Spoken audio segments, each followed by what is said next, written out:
한 여인의 침묵의 죽음과 머리카락 속의 흔적. 그날 밤 낸시 라이오는 자신이 단순히 식중독에 걸렸다고만 생각했습니다.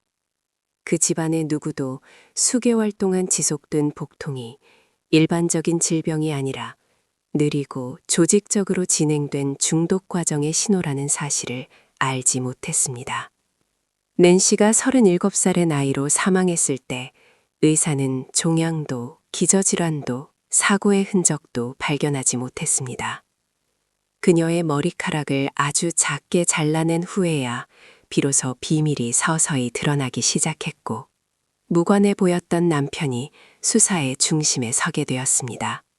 이것은 진실이 사건 현장이나 진술에 있는 것이 아니라 피해자의 신체 내부에 조용히 기록된 사건입니다. 사건 분석을 시작하기에 앞서 잠시만요. 구독과 좋아요는 저희가 더 나은 컨텐츠를 만드는데 가장 큰 동기부여가 됩니다. 사건에 대한 여러분의 생각도 댓글로 자유롭게 남겨주시길 바랍니다. 1991년 1월 9일 밤, 댈러스 시는 거의 정적에 잠겨 있었습니다. 라이온 가족의 집에서 낸시 라이온은 잠을 이루지 못했습니다. 초저녁부터 시작된 둔한 복통은 점차 격렬한 경련으로 바뀌었고 메스꺼움이 계속되었습니다. 낸시가 이런 증상을 겪은 것은 처음이 아니었습니다. 몇 주, 심지어 몇 달 전부터 비슷한 증상들이 나타나 때로는 심하게, 때로는 가볍게 반복되었지만 더 이상 견딜 수 없을 정도로 심각해진 적은 없었습니다. 자정이 가까워질 무렵 낸시의 남편 리처드 라이온은 아내를 댈러스 시립병원으로 데려가기로 결정했습니다. 입원 당시 낸시는 계속해서 구토하고 심한 복통을 호소하며 눈에 띄게 쇠약해진 상태였습니다. 의료 기록에는 37세 여성 환자로 심각한 병력은 없으나 소화기 및 신경계에 비정상적인 영향을 받고 있다는 임상소견이 기록되었습니다. 조기 진료 중 낸시는 당시에는 아무도 중요하게 여기지 않았던 세부 사항 하나를 이야기했습니다. 몇 달 전 그녀는 집 앞에 정성스럽게 포장된 와인 한 병이 놓여 있는 것을 발견했습니다. 카드도 없었고 보낸 사람의 이름도 없었습니다. 낸시는 가족이 이사 온 지 얼마 되지 않았기에 이웃이 보낸 집들이 선물이라고 생각했습니다. 그날 저녁 그녀는 와인을 개봉해 소량을 마셨습니다. 그리고 직후 낸시는 메스꺼움과 복통을 느끼기 시작했습니다. 그 시점부터 낸시의 건강은 점차 나빠졌습니다. 통증은 사라지지 않고 주기에 따라 반복되었으며 날이 갈수록 빈도가 잦아졌습니다. 원인을 알 수 없는 증상들 때문에 낸시는 여러 차례 병원을 찾았지만 일반적인 검사에서는 구체적인 병리학적 징후를 발견하지 못했습니다. 감염도, 위궤양도, 종양도 없었습니다. 의사들은 증상에 대한 치료만 할 수 있을 뿐이었습니다. 댈러스 병원에서 의료진은 혈액과 소변 샘플을 채취해 정밀 검사를 진행했습니다. 초기 결과에서는 또렷한 이상 징후가 나타나지 않았습니다. 그러나 낸시의 상태는 호전되지 않았습니다. 며칠 뒤 그녀의 장기 기능이 저하되기 시작했습니다. 낸시는 혼수 상태에 빠졌습니다. 입원한 지 단 5일 만인 1991년 1월 14일, 낸시 라이온은 사망했습니다. 뚜렷한 기저질환이 없는 37세 여성의 급격하고 설명할 수 없는 죽음을 의료진은 일반적인 사망으로 간주할 수 없었습니다. 병원은 원인 불명의 사망 사례에 대한 절차에 따라 이 사건을 지역 경찰에 신고했습니다. 낸시 라이온은 텍사스주에서 부유하고 영향력 있으며 인맥이 넓은 가문 출신이었습니다. 낸시의 외가는 지역 사교계와 재계에 잘 알려져 있었습니다. 반면 리처드 라이온은 그와 대등한 지위의 가문 출신이 아니었습니다. 두 사람은 하버드 디자인 대학원 재학 중에 만났습니다. 그들의 관계는 한때 격에 맞지 않는 것으로 여겨졌으나 결혼에 골인했고 슬하에 두 딸을 두었습니다. 겉보기에 라이온 가족은 파탄난 결혼 생활이라는 인상을 주지 않았습니다. 하지만 훗날 친구들과 친척들의 진술에 따르면 낸시 생의 마지막 해 부부 관계에는 많은 균열이 있었습니다. 낸시는 리처드의 외도 사실을 알게 되었고 리처드가 다시 집으로 돌아와 살기 전까지 두 사람은 잠시 별거 기간을 가졌습니다.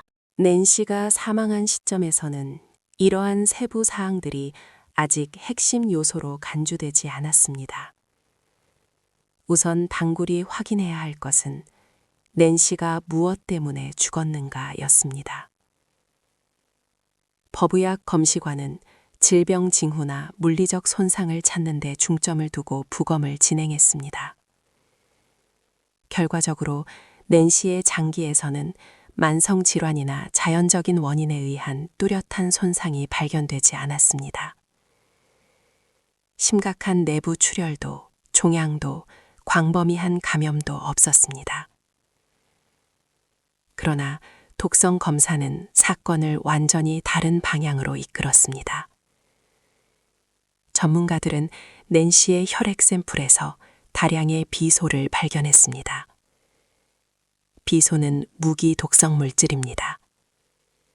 법의학적 결론은 비소 중독으로 인한 사망이었습니다. 비소는 충분한 양을 섭취하거나 장기간 섭취할 경우 사망에 이를 수 있는 독극물입니다. 비소 중독 증상은 일반적으로 메스꺼움, 복통, 구토, 설사, 신경장애 및 다발성 장기 부전을 포함하며 이는 낸시가 생애 마지막 몇 달 동안 겪은 병리학적 진행 과정과 일치했습니다. 이 결론에 따라 낸시 라이온의 죽음은 공식적으로 자연사가 아닌 산황으로 분류되었고 형사수사가 시작되었습니다. 처음부터 수사당국은 두 가지 주요 가능성을 염두에 두었습니다. 낸시가 스스로 독을 주입했거나 타인에 의해 중독되었거나 하는 것이었습니다. 자해 가설이 먼저 검토되었습니다. 일부 정황은 이 방향을 뒷받침하는 듯 했습니다. 사망 전 1년 동안 낸시는 남편의 외도를 발견한 후 정신적으로 불안정한 상태에 빠졌던 것으로 알려졌습니다. 두 사람은 별거한 적이 있었습니다. 일부 친척과 친구들은 낸시에게 우울증 징후가 있었다고 말했습니다. 또한 감정 결과 낸시의 손톱에 축적된 비소의 양이 발톱보다 약 5배나 높은 것으로 나타났습니다. 이 세부 사항은 수사관들로 하여금 낸시가 독극물을 직접 만졌는지 의문을 갖게 했는데 손톱은 쥐거나 섞는 과정에서 쉽게 오염되는 부위이기 때문입니다. 그러나 더 깊이 분석할수록 낸시의 자해 가설은 설득력이 떨어지는 점들이 드러났습니다.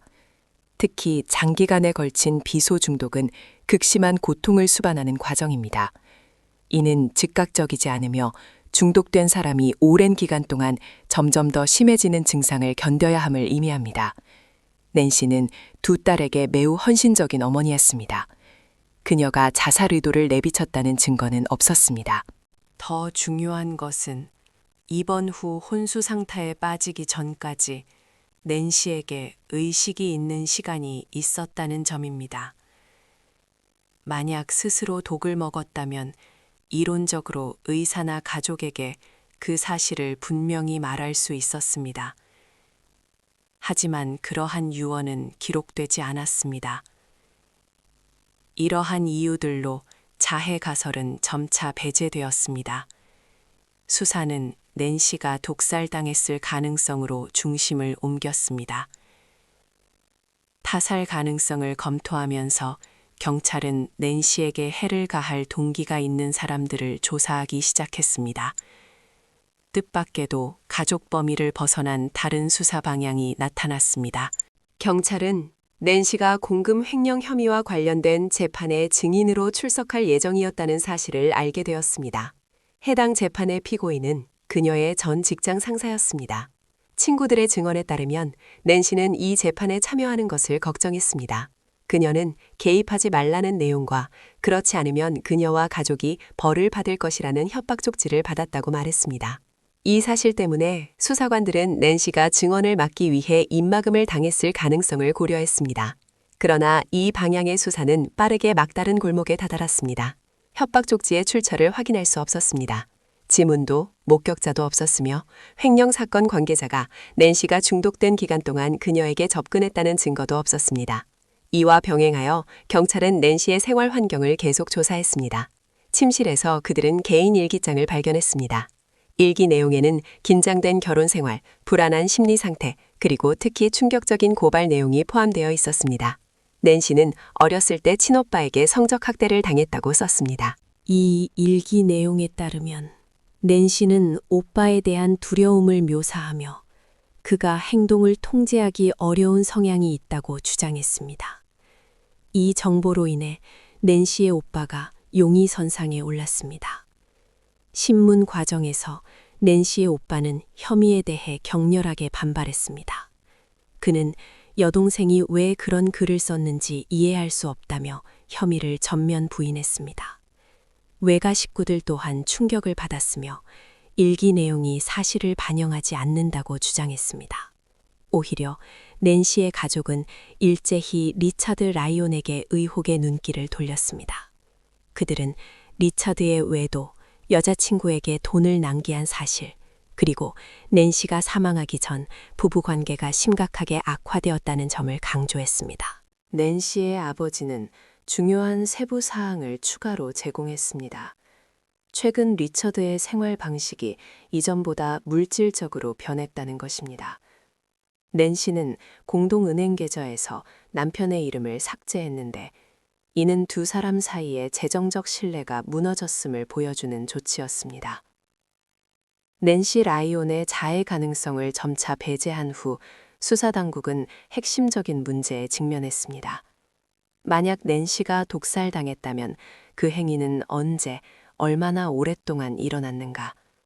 이 질문에 대한 답은 결정적인 시기에 피해자에게 접근할 기회가 있었던 사람들을 특정하는 데 도움이 될 것이었습니다. 비소는 즉사할 수 있는 다른 많은 독극물과는 다릅니다. 소량이지만 반복적으로 체내에 들어오면 비소는 조직, 특히 머리카락과 손톱에 서서히 축적되는 경향이 있습니다. 이것은 장기간의 중독이 의심되는 사건에서 법의학계가 사용하는 특징입니다. 감정관들은 낸시 라이온의 머리카락에 집중하기로 했습니다. 생물학적으로 사람의 머리카락은 한 달에 평균 약 1cm 자랍니다. 비소가 혈류로 들어오면 모낭으로 음반되어 각 머리카락 구간에 축적된 농도를 통해 노출 시기를 기록합니다. 중독 과정을 재구성하기 위해 감정관은 낸시의 머리카락을 약 7mm 길이의 여러 구간으로 잘랐습니다. 각 구간은 약 2주간의 모발 성장에 해당합니다. 그 후 이 샘플들을 자연 감마선 분광법으로 분석하여 각기 다른 시기의 비소 농도를 측정했습니다. 감정 결과 명확한 패턴이 드러났습니다. 낸시가 사망하기 전 약 4개월 동안 그녀의 신체는 매주 주기로 소량의 비소를 지속적으로 흡수했습니다. 비소 농도는 균일하지 않고 시간이 지남에 따라 점차 증가했습니다. 특히 사망 전 마지막 4주 동안 비소량은 이전 기간에 비해 급격히 증가했습니다. 이 패턴은 낸시가 단 한 번만 비소에 노출되었을 가능성을 배제합니다. 또한 체계적이고 반복적이며 통제하에 증가된 노출 수준을 볼 때 우연한 환경적 중독 시나리오와도 맞지 않았습니다. 수사 관점에서 이 결과는 결정적인 의미를 가졌습니다. 낸시가 우연한 사고로 죽은 것이 아니라 수개월 동안 지속된 의도적인 중독 과정으로 인해 사망했음을 보여주었기 때문입니다. 중독 시점과 가정생활의 변화를 대조해 본 수사관들은 놀라운 일치점을 발견했습니다. 낸시가 사망하기 약 4개월 전은 별거 중이던 리처드 라이온이 다시 아내와 함께 살기 위해 돌아온 시점이기도 했습니다. 그 전까지 리처드가 집을 떠나 있는 동안 낸시는 간헐적인 건강 문제를 겪었지만 심각한 증상은 리처드가 돌아온 후 더 뚜렷하게 나타나기 시작했습니다. 의료 데이터에 따르면 이 기간 동안 낸시의 입원 및 진료 빈도가 증가했습니다. 이 사실이 자동으로 리처드의 범행을 입증하는 것은 아니지만 수사관들은 낸시 생의 마지막 4개월 동안 그녀의 일상생활에 가장 빈번하게 관여했던 사람이 일련의 사건에서 중요한 역할을 했을 가능성을 간과할 수 없게 만들었습니다. 이 시점부터 리처드 라이온은 단순히 남편으로서가 아니라 낸시의 음식, 음료, 약물에 직접 접근할 수 있는 조건을 갖춘 인물로서 면밀히 검토되기 시작했습니다. 이전에는 심리 상태와 개인적 트라우마를 반영하는 정보원으로 여겨졌던 낸시의 일기장이 이제 다른 관점에서 조명되었습니다. 수사관들은 스스로에게 질문하기 시작했습니다. 과연 일기장의 모든 내용을 정말 낸시가 썼을까? 학적 기록과 사생활을 검토하는 과정에서 경찰은 부부의 과거와 관련된 중요한 세부 사항을 발견했습니다. 하버드 디자인 대학원에서 함께 공부할 당시 리처드와 낸시는 같은 연구 그룹에 참여했습니다. 당시 지인들의 진술에 따르면 두 사람은 글씨체를 서로 비슷하게 보이도록 일부러 연습했었습니다. 수사 결과 그 목적은 낸시가 경호에 따라 리처드를 대신해 연구 논문을 쓰거나 필기를 할 수 있게 하기 위함이었습니다. 이로 인해 두 사람의 필체는 다른 부부들에 비해 훨씬 높은 유사성을 갖게 되었습니다. 이 발견은 일기장에 적힌 심각한 고발 내용, 특히 낸시의 오빠와 관련된 부분의 진위 여부에 대한 의심을 불러일으켰습니다. 만약 리처드와 낸시의 글씨가 충분히 비슷하다면 일기장의 필적을 위조했을 가능성을 배제할 수 없었습니다. 문제를 명확히 하기 위해 경찰은 일기장을 필적 감정소에 보내기로 결정했습니다. 독립적인 감정 전문가가 일기 속의 필적을 이미 알려진 낸시와 리처드의 필적 샘플과 비교하도록 요청받았습니다. 감정 과정은 단일 징후에 근거하지 않고 필기 습관의 여러 작은 특징들을 종합하여 이루어졌습니다. 전문가는 일반적인 문자, 글자 연결 방식, 기울기, 필압, 전체적인 리듬을 분석하는 것으로 시작했습니다. 두 사람의 필체에 많은 유사점이 있음에도 불구하고 감정과는 몇 가지 일관된 차이점을 확인했습니다. 주목할 만한 세부 사항 중 하나는 and 기호의 사용법이었습니다. 낸시는 and 대신 이 기호를 사용하는 습관이 있었으며 평균적으로 6줄마다 한 번씩 비교적 규칙적으로 나타났습니다. 반면 리처드는 and 기호를 거의 사용하지 않고 항상 and라고 풀어서 썼습니다. 다음 차이점은 대문자 I를 쓰는 방식에 있었습니다.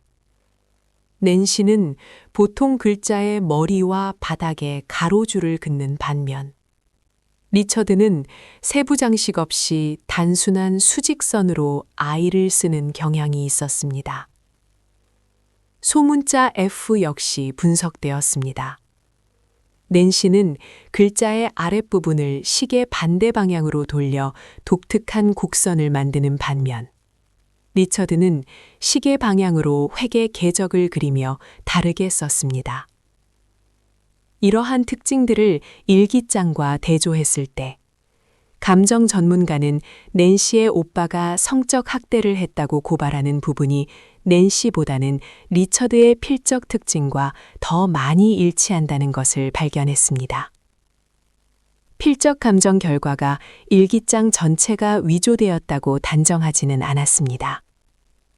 그러나 내용의 일부가 타인에 의해 추가되거나 수정되었을 상당한 가능성을 보여주었으며 그 인물은 리처드 라이온일 가능성이 높았습니다. 수사적 측면에서 이는 두 가지 중요한 결과를 낳았습니다. 첫째, 낸시 오빠에 대한 일기 속 고발의 신뢰도가 심각하게 훼손되었습니다. 둘째, 리처드는 단순히 피해자에게 접근할 기회가 있었던 사람일 뿐만 아니라 혐의를 다른 사람에게 돌리기 위해 문서를 조작할 능력이 있는 인물로 간주되기 시작했습니다. 리처드 라이온이 비소 및 기타 독극물 구매 영수증을 제출한 후 수사는 검증 단계로 접어들었습니다.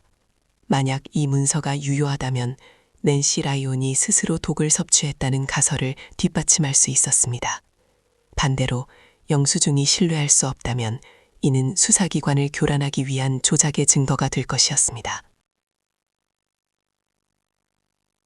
겉보기에는 영수증이 완벽해 보였습니다. 화학물질명, 구매 날짜, 낸시의 것으로 추정되는 확인 서명까지 있었습니다. 그러나 정밀 감정을 하기 전부터 일부 수사관들은 이 증빙 서류의 형식과 양식에서 낯선 점들을 발견했습니다. 필적 감정 전문가가 영수증의 서명을 검토하도록 요청받았습니다. 하지만 일기장의 필적 샘플과 달리 낸시 라이온의 서명은 대조할 표준 샘플이 많지 않았습니다. 이 때문에 감정관은 서명이 진짜인지 가짜인지에 대한 확정적인 결론을 내릴 수 없었습니다. 감정 보고서는 단지 서명이 낸시 라이온의 것이라고 확인하기에 근거가 불충분하다고만 명시했습니다. 이런 상황에서 경찰은 영수증의 출처 확인으로 방향을 틀었습니다. 그들은 화학물질 공급처로 기재된 회사에 직접 연락했습니다. 회사 대표는 리처드가 제출한 영수증이 고객에게 발행되는 공식 증빙 서류가 아니라고 밝혔습니다. 번호 매기기 방식, 형식, 그리고 일부 기술적인 세부 사항들이 그들의 회계 시스템과 일치하지 않았습니다.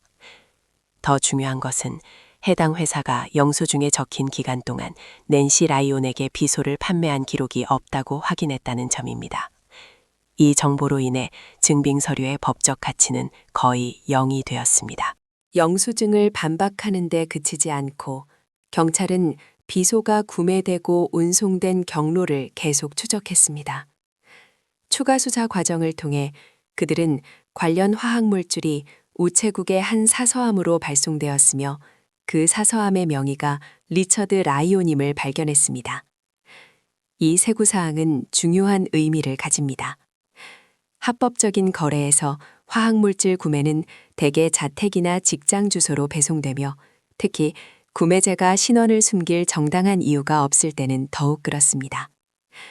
거주지 주소 대신 사서함을 사용한 것은 은폐 목적에 대한 의문을 제기했습니다.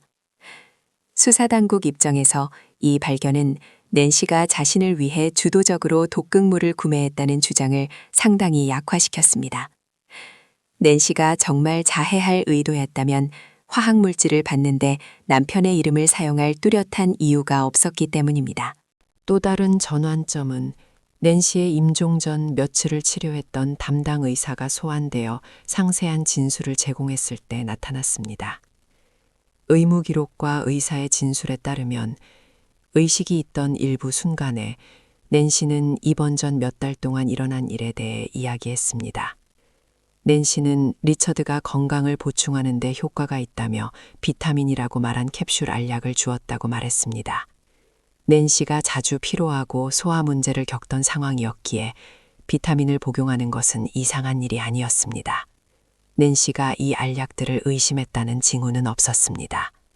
이 진술이 독살 행위를 확정하는 것은 아니지만 건강이 악화되던 시기에 낸시가 섭취한 물질을 제공하는 데 리처드가 직접적인 역할을 했음을 보여주었습니다.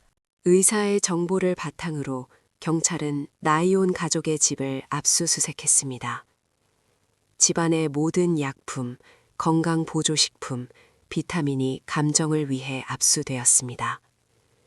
분석 결과 대부분의 알약은 일반 비타민이 맞았습니다.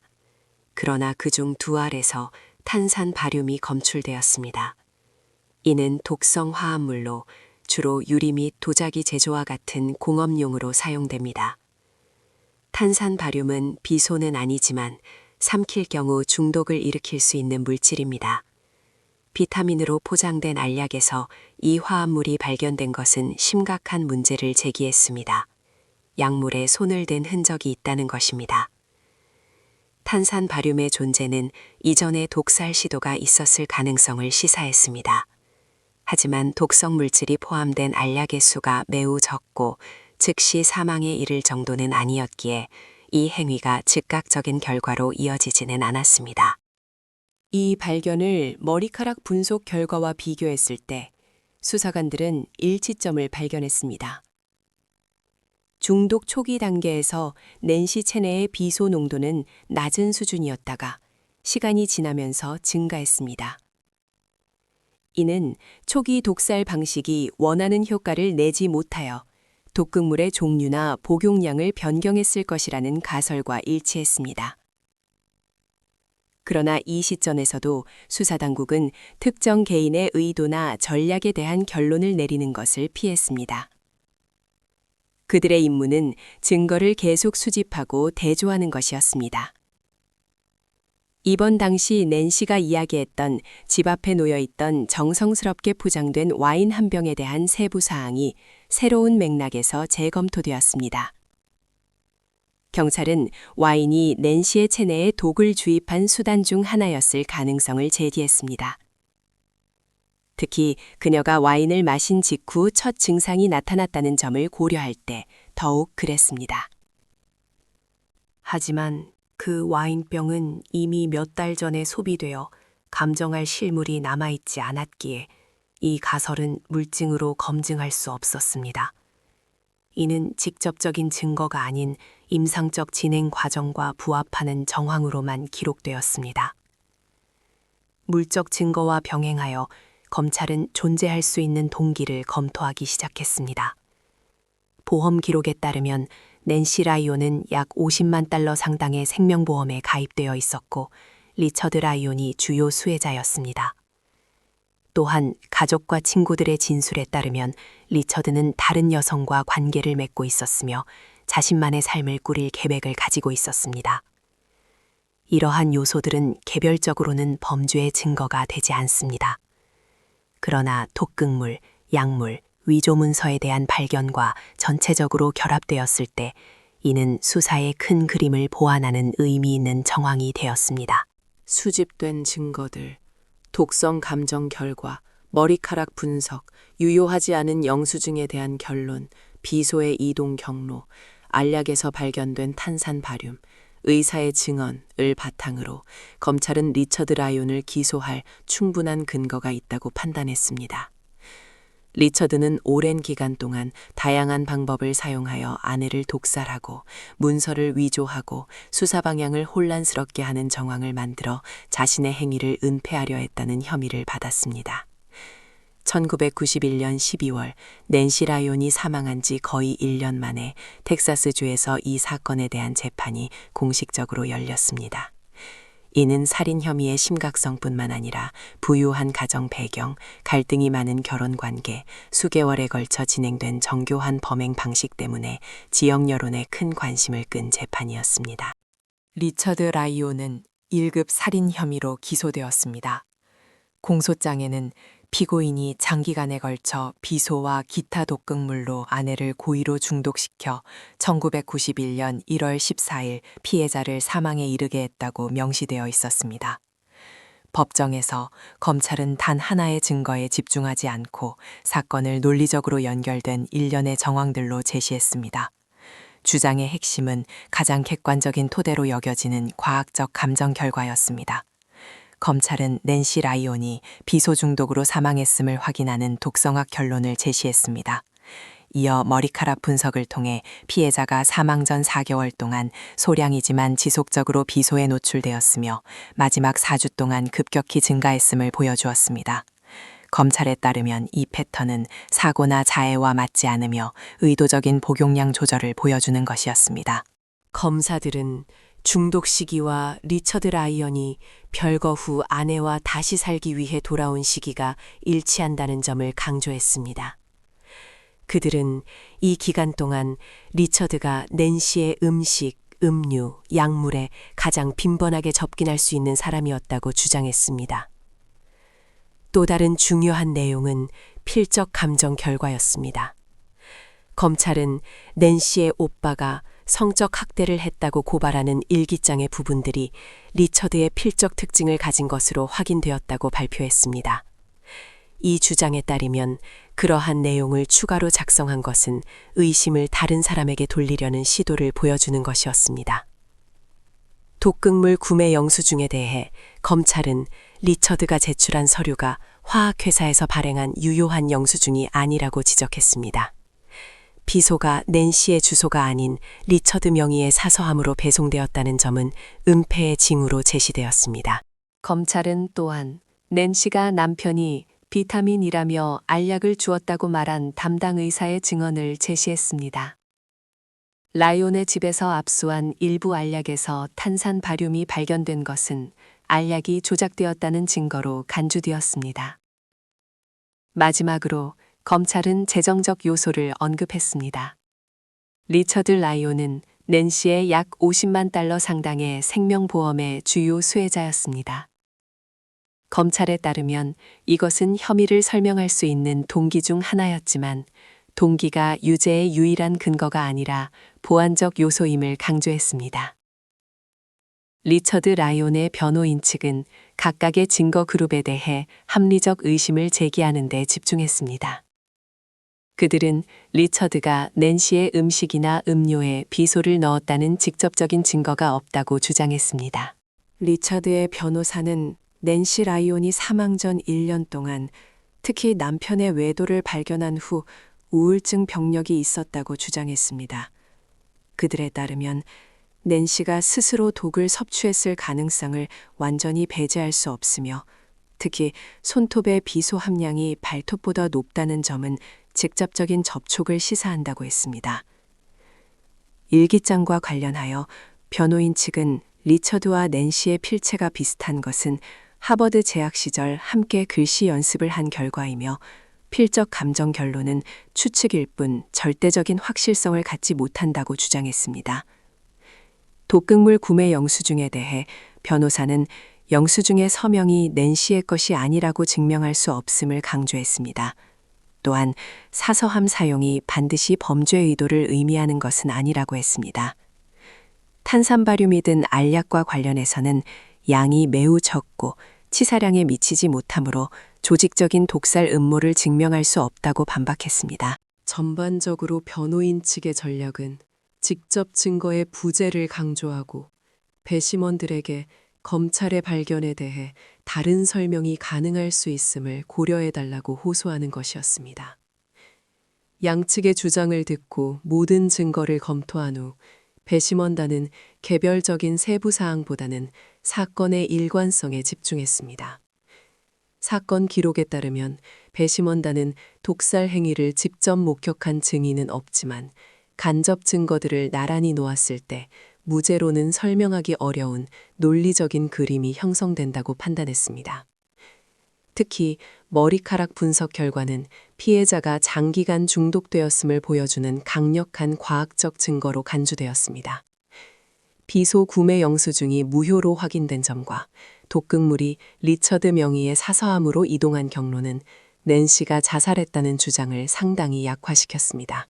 배심원단은 또한 중요한 일기 내용이 낸시가 쓴 것이 아니라는 점을 증거에 대한 고의적인 조작이 있었음을 보여주는 요소로 보았습니다.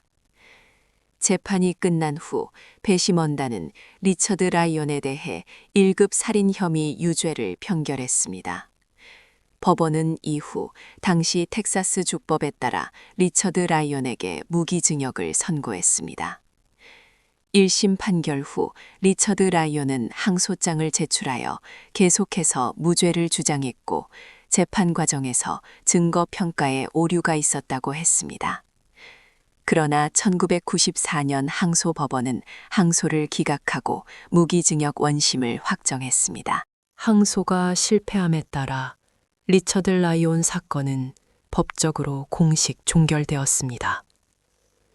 법원의 결론은 거의 1년에 걸친 수사 과정에서 수집된 과학적 증거 체계, 감정 자료 및 진술에 기초했습니다. 이 사건은 법의학 및 형사수사 분야에서 중독 시기를 특정하기 위해 머리카락 분석을 사용한 사례, 그리고 개인 문서의 진위를 밝히는 데 있어 필적 감정의 역할을 보여주는 전형적인 사례로 언급됩니다.